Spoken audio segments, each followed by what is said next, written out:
نحمده ونستعينه ونستهديه ونستغفره ونتوب إليه ونتوكل عليه ونعوذ بالله من شرور أنفسنا ومن سيئات أعمالنا من يهده الله فلا مضل له ومن يضلله فلا هادي له ونشهد أن لا إله إلا الله وحده لا شريك له ونشهد أن سيدنا ونبينا محمدا عبده ورسوله أرسله بالهدى ودين الحق ليظهره على الدين كله ولو كره المشركون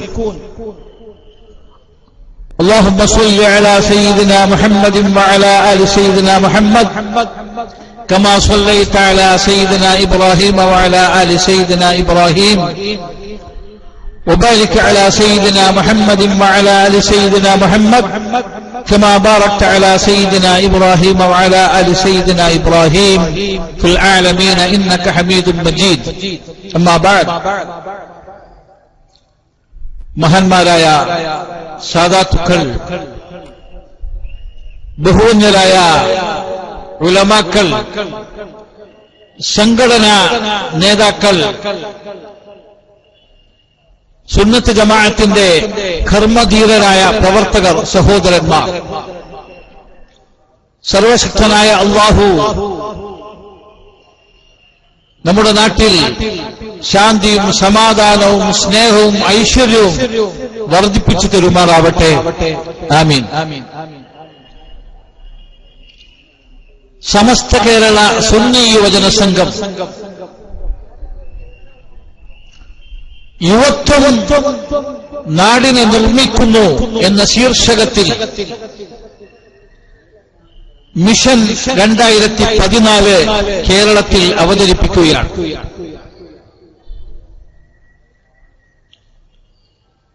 മഹത്തായ ഈ പദ്ധതിയുടെ മുന്നോടിയായി കേരളത്തിൽ തിരഞ്ഞെടുക്കപ്പെട്ട ഏതാനും കേന്ദ്രങ്ങളിൽ മഹത്തായ നമ്മുടെ സംഘടന SOS ആദർശ സമ്മേളനം നടത്തുന്നതിന്റെ ഭാഗമായാണല്ലോ നാം ഇവിടെ സമ്മേളിച്ചിരിക്കുന്നത്.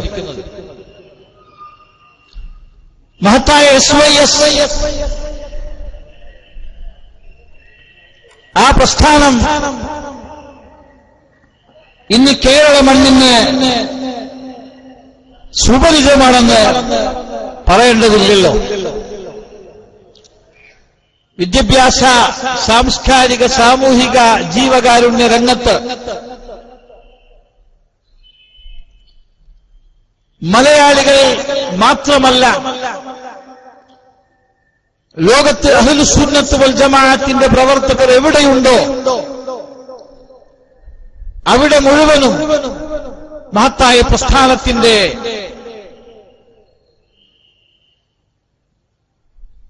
ഊർജ്ജസ്വലമായ പ്രവർത്തനങ്ങൾ മുന്നേറിക്കൊണ്ടിരിക്കുകയാണ്. ഇതിനിടയിൽ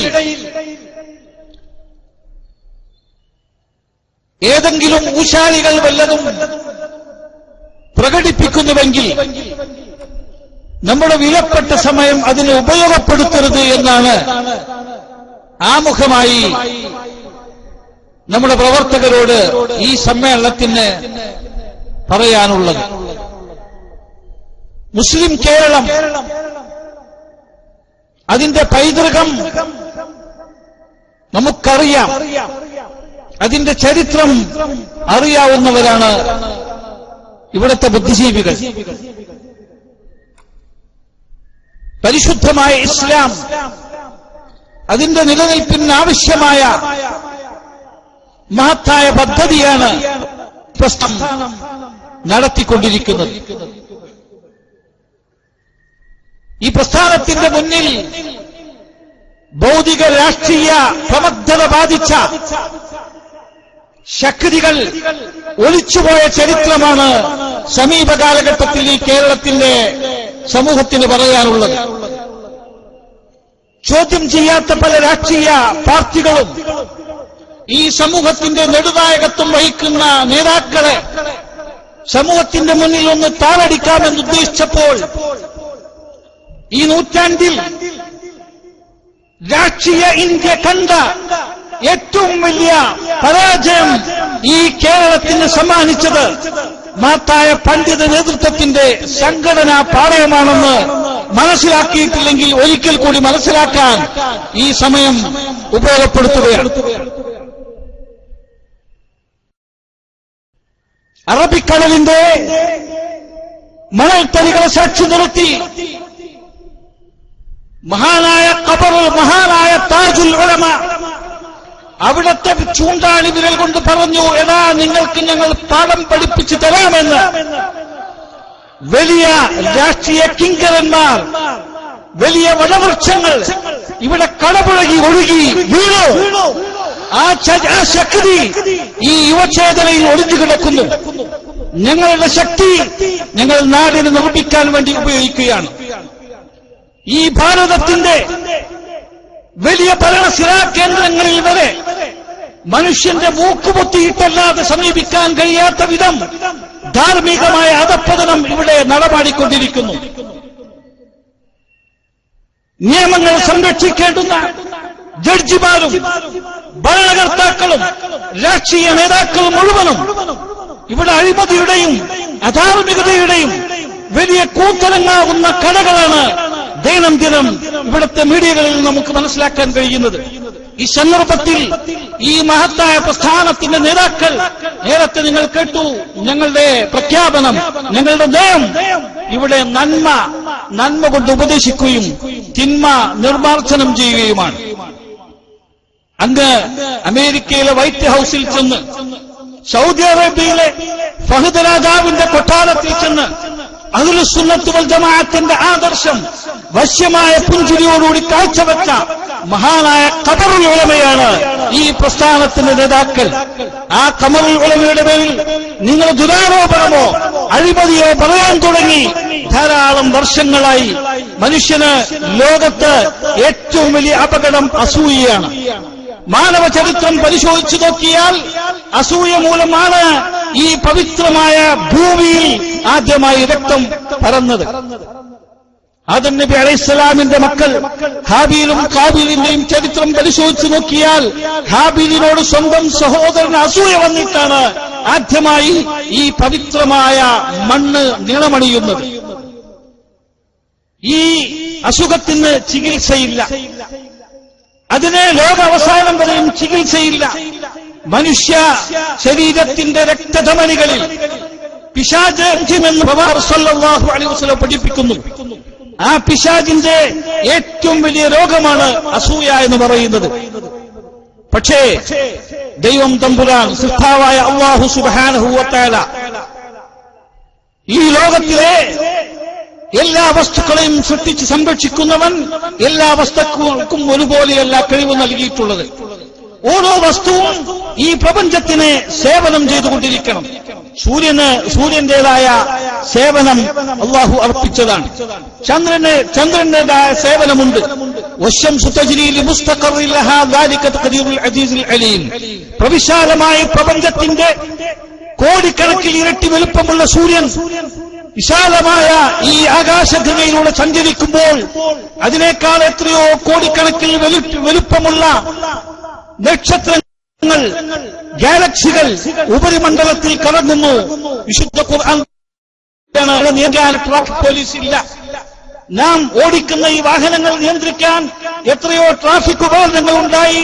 ദിനേന മിനിറ്റുകളിൽ ആയിരക്കണക്കിൽ ആക്സിഡന്റുകളും മരണങ്ങളും ഇവിടെ സംഭവിക്കുമ്പോൾ വിശാലമായി ആകാശഗംഗ ഈ ഗാലക്സിയിൽ കോടിക്കണക്കിൽ വർഷങ്ങൾ, പ്രകാശവർഷം സഞ്ചരിച്ചാൽ പോലും കണ്ടെത്താത്ത അകലങ്ങളിൽ, ശൂന്യതയിൽ ഈ വലിയതായ ഗോളങ്ങൾ, ആകാശഭൂമിയുടെ കോടിക്കണക്കിന് ഇരട്ടി വലുപ്പമുള്ള ഗോളങ്ങൾ കറങ്ങിക്കൊണ്ടിരിക്കുകയാണ്. പക്ഷേ ദൈവത്തിന്റെ അല്ലാഹുവിന്റെ ഒരു സന്ദേശമുണ്ട്. ലശംസു യൻബഗി ലഹാ അൻ തുദ്രിക്കൽ ഖമർ. You don't touch. സൂര്യന് അല്ലാഹുവിന്റെ നിർദ്ദേശമാണ്, ഒരിക്കലും ചന്ദ്രനെ ടച്ച് ചെയ്യാൻ പാടില്ല. ചന്ദ്രന് അല്ലാഹുവിന്റെ നിർദ്ദേശമുണ്ട്. ഓരോ സാധനത്തിനും അല്ലാഹുവിന്റെ നിർദ്ദേശമുണ്ട്. ഈ പ്രപഞ്ചത്തിന്റെ നിലനിൽപ്പ് തന്നെ ബാലൻസിലാണ്. ആകർഷണ സിദ്ധാന്തം നമ്മെ പഠിപ്പിക്കുന്നു. ഭൂമി താഴോട്ടേക്ക് ആകർഷിക്കുമ്പോൾ ആകാശം മേൽപോട്ടേക്ക് ആകർഷിക്കുകയാണ്. ബാലൻസ് തെറ്റിക്കഴിഞ്ഞാൽ ഓരോന്നും അതിന്റെ പരിധി വിട്ട് മറ്റേതിനെ ആക്രമിക്കാൻ കഴിഞ്ഞാൽ തുനിഞ്ഞാൽ ഈ പ്രപഞ്ചം ആപ്പതിക്കും, അധപതിക്കും. അതാണ് വസ്തുത. എങ്കിൽ ഈ പ്രപഞ്ചത്തിലെ ഓരോ വസ്തുവിനെയും സേവനത്തിനു വേണ്ടി സർവശക്തൻ തയ്യാർ ചെയ്തതാണ്. ഒരു വ്യക്തിക്കുള്ള കഴിവ് അത് വകവെച്ചു കൊടുക്കണം. മനുഷ്യ ശരീരത്തിന് കൈയിന് 5 വിരലുകളുണ്ട്. ഓരോ വിരലിനും ഓരോ കഴിവ് സൃഷ്ടാവായ അല്ലാഹു സംവിധാനിച്ചിട്ടുണ്ട്. ഈ 5 വിരലുകളും കൂടുമ്പോഴാണ് ഈ കൈയിന്റെ പ്രവർത്തനം സുഖമായി തീരുന്നത്.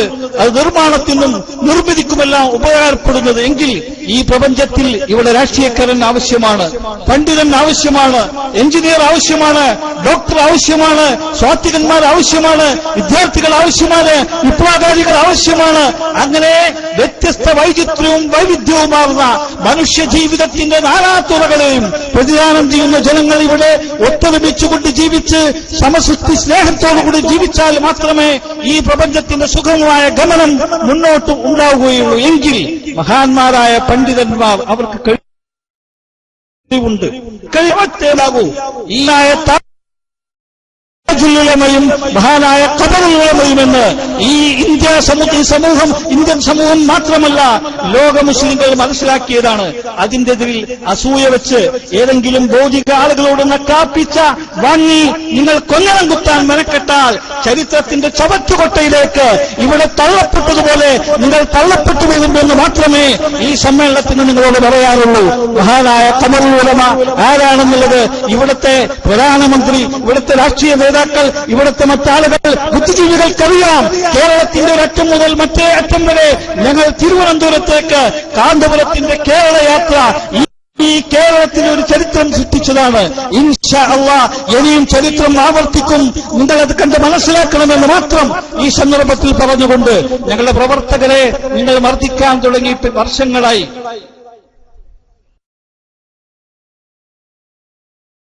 ഏഴോളം നിഷ്കണം കളഞ്ഞു. ഞങ്ങളുടെ പണ്ഡിതന്മാരെ നിങ്ങൾ കുതിര കയറുന്നു, ഞങ്ങളുടെ ബഹുമാനപ്പെട്ട നേതാക്കളെ നിങ്ങൾ താഴടിക്കുന്നു. പക്ഷേ ഞങ്ങളുടെ സംസ്കാരം, ഞങ്ങൾ ബുദ്ധിയുള്ളവരാണ്. ഞങ്ങൾ ഒരു കേഡറ്റ് സ്വഭാവമുള്ള സംഘടനയാണ്. ഞങ്ങൾക്ക് നേതൃത്വമുണ്ട്. ഈ സമൂഹത്തിൽ എന്തു ചെയ്യണം, എന്തു ചെയ്തുകൂടാ എന്ന് വ്യക്തമായ ധാരണയുള്ള പ്രസ്ഥാനമാണ് SYS എന്ന് പറയുന്നത്.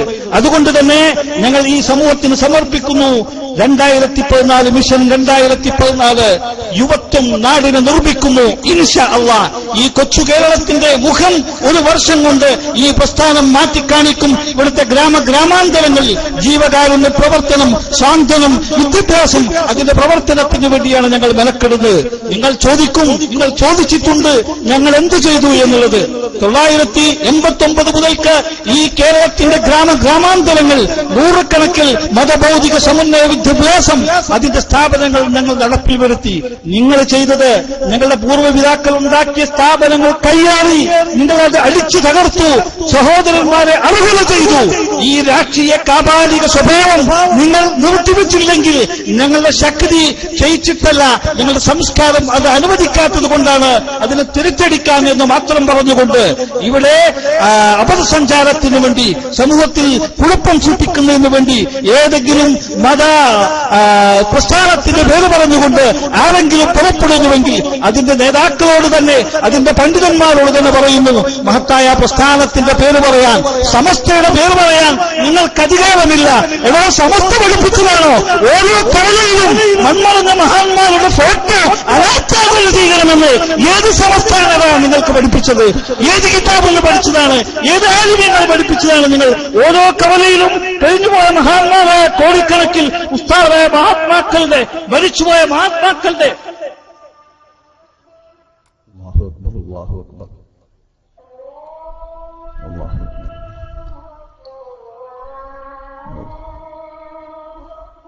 അല്ലാഹു അക്ബർ, അല്ലാഹു അക്ബർ.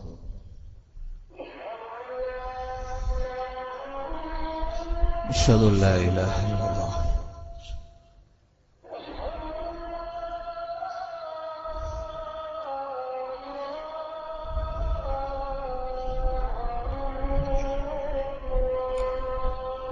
അഷ്ഹദു അല്ലാ ഇലാഹ.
മഹത്തായ പ്രസ്ഥാനത്തിന്റെ അനിശ്ചിതരായ നേതാക്കൾ മൺമറഞ്ഞ ബഹുമാനപ്പെട്ട വരക്കൽ മുല്ലക്കോയത്തങ്ങൾ, ബഹുമാനപ്പെട്ട കണ്യത്ത് അഹമ്മദ് മുസ്ലിയാർ, ഈ മഹാത്മാക്കളൊക്കെ ജീവിച്ചിരിക്കുമ്പോൾ അവരുടെ ഫോട്ടോ ജീവനോടുകൂടി തന്നെ പ്രദർശിപ്പിക്കാൻ ഇഷ്ടപ്പെടാത്ത മഹത്തുക്കളുടെ ഓരോ അങ്ങാടിയിലും കവലകളിലും മൺമറഞ്ഞുപോയ മഹാത്മാക്കളുടെ ഫോട്ടോ അനാച്ഛാദനം ചെയ്ത് ജനങ്ങളെ നിങ്ങൾ കബളിപ്പിക്കുകയാണല്ലേ?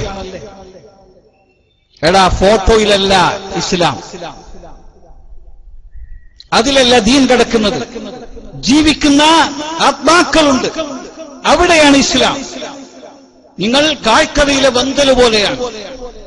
കായ്ക്കറി തോട്ടങ്ങളിൽ പഴയ കാലഘട്ടത്തിൽ വന്തൽ നാട്ടിയിരുന്നു. ആ വന്തല് വൈക്കോല് കൊണ്ടും മറ്റുമൊക്കെ തുണിന്റെ ഉള്ളിൽ പാക്ക് ചെയ്തിട്ട് ഇങ്ങനെ നാട്ടിവെക്കും. പറന്നു പോകുന്ന പക്ഷികൾ മനസ്സിലാക്കും ഇത് മനുഷ്യനാണ്, അല്ലെങ്കിൽ മറ്റ് ഞങ്ങളെ ഡിഫെൻഡ് ചെയ്യാൻ വേണ്ടി ഇവിടെ നിൽക്കുന്ന കക്ഷിയാണെന്ന്. ഏതെങ്കിലും ബുദ്ധിയുള്ള ഒരു കാക്ക പോയി അത് കൊത്തിനോക്കിയാൽ കഥ കഴിഞ്ഞു. ആ തോട്ടത്തിൽ ഇതുപോലെ ജീവനില്ലാത്ത വെന്തലുകളാണ് നിങ്ങൾ. ഈ വെന്തലുകളെ കാണിച്ചുകൊണ്ട് സമൂഹത്തിന് നിങ്ങൾ ചൂഷണം ചെയ്യാൻ വേണ്ടി മെനക്കെടരുത്. ജീവിക്കുന്ന ഒരു പ്രസ്ഥാനം മഹത്തായ SYS സമസ്ത കേരള ജംഇയ്യത്തുൽ ഉലമ, മഹാനായ താജുൽ ഉലമയുടെയും മഹാനായ ഖമറുൽ ഉലമയുടെയും മഹാനായ നൂറുൽ ഉലമയുടെയും മഹാനായ സൈനുൽ ഉലമയുടെയും മഹാനായ ുടെയും നേതൃത്വത്തിൽ ഇവിടെ ഈ സമൂഹത്തിന് സേവനം ചെയ്തുകൊണ്ടിരിക്കുകയാണ്. അതുകൊണ്ടാണ് ഞങ്ങൾ ആയിരക്കണക്കിന് സ്ഥാപനങ്ങൾ, കാന്തപുരത്തോട് ദേഷ്യമാണല്ലോ ഇവർക്ക്. കാന്തപുരം നോളജ് സിറ്റി നിർമ്മിക്കുന്നതിൽ ഇവിടുത്തെ കേരള മുഖ്യമന്ത്രി വന്ന് ആ സ്റ്റേജിൽ തന്നെ ഇരുട്ടുകി അവരോട് പ്രഖ്യാപിച്ചപ്പോൾ ഈ രാഷ്ട്രീയ ഭിക്ഷാന്തയികളുടെ വാളുതട്ടികൾ അവർക്ക് അസൂയാണല്ലോ. ഈ രാഷ്ട്രീയക്കാരെ പിടിച്ചുകൊണ്ട് അവർ മന്ത്രിമാരോട് പറഞ്ഞു, ഇനിമേലിൽ കാന്തപുരത്തിന്റെ സ്റ്റേജിലേക്ക് നിങ്ങൾ പോകരുതെന്ന്. നാളുണ്ടെങ്കിൽ ഇത് ജനങ്ങൾ അറിയുമെന്ന് നിങ്ങൾക്ക് ബോധമുണ്ടെങ്കിൽ നിങ്ങൾ പറയരുതായിരുന്നു. ഞങ്ങൾ ഇവിടെ നികുതി കൊടുത്ത് താമസിക്കുന്നവരാണ്, ഈ ഗവൺമെന്റിന് വോട്ട് ചെയ്യുന്നവരാണ്, ഞങ്ങൾക്ക് ഈ ഇന്ത്യ ഭാരതത്തിൽ ഞങ്ങൾക്ക് പൗരത്വമുണ്ട്, ഞങ്ങളുടെ അവകാശമാണത്, ഞങ്ങളത് വാങ്ങും, ചോദിക്കും. നിങ്ങളെപ്പോലെ രാഷ്ട്രീയക്കാരുടെ മുന്നിൽ പോയി ഓച്ചാനിച്ച് നിൽക്കേണ്ട ആവശ്യമില്ല. ഞങ്ങൾ താഴെയും തലീക്കെട്ടും കെട്ടി കേറിച്ചെന്ന് ഞങ്ങളുടെ അധികാരങ്ങളിൽ ചെന്നുകൊണ്ട് കൈച്ചോദിക്കാനും അത് വാങ്ങാനും ഞങ്ങൾക്ക് സാമർത്ഥ്യമുണ്ട്, അധികാരമുണ്ട്. അതിന് അസൂയപ്പെട്ടിട്ട് കാര്യമില്ല. ഞാൻ ഇപ്പോൾ മാത്രമേ പറയുന്നുള്ളൂ, ഇനിയും പറയാൻ അവസരമുണ്ട്. നിങ്ങളുടെ പറച്ചിൽ നിർത്തില്ലെങ്കിൽ ഒരിക്കലും നിങ്ങളെ വിടാൻ ഒരിക്കലും ഉദ്ദേശിക്കുന്നില്ല എന്ന് മാത്രം പറഞ്ഞുകൊണ്ട് ഇപ്പോൾ എന്റെ വാക്കുകൾ അവസാനിപ്പിക്കുന്നു. അസ്സലാമു അലൈക്കും.